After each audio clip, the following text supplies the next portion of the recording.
இன்றைக்கி டே 2. இன்றைக்கி 5:15 எந்திரிச்சாச்சுங்க. இன்றைக்கி நான் என்னெல்லாம் சமையல் செஞ்சேன்னு பார்க்கலாமா? நேற்று நைட்டு மாவு அரைச்சி வச்சுருந்தேன்.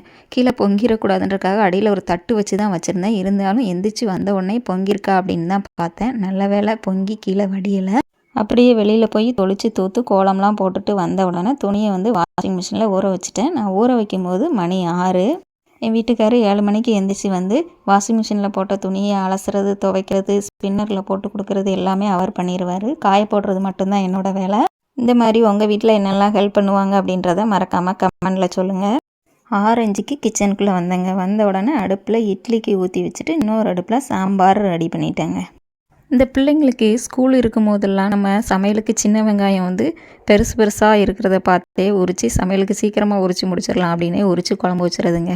ஆனால் இந்த சின்ன சின்னதாக இருக்கிறத பூரா ஒதுக்கி வச்சுருப்பேங்க. அதெல்லாம் இந்த வீக்கெண்டில் தான் உரிக்கிற மாதிரி இருக்கும். இன்றைக்கி அப்படி தாங்க இந்த சாம்பாருக்கு போடுற வெங்காயம் சின்ன சின்னதாக ஒதுக்கி வச்சதை உரிச்சு போட்டேங்க. எனக்கு இதுக்கே ஒரு 1/4 மணி நேரம் ஆயிடுச்சுங்க. நீங்களும் இப்படி தான் பண்ணுவீங்க அப்படின்றத சொல்லுங்கள். சின்ன வெங்காயம் பூண்டுலாம் உரித்து போட்டு இன்றைக்கி சுண்டவத்தல் குழம்பு தாங்க செஞ்சுருந்தேன்.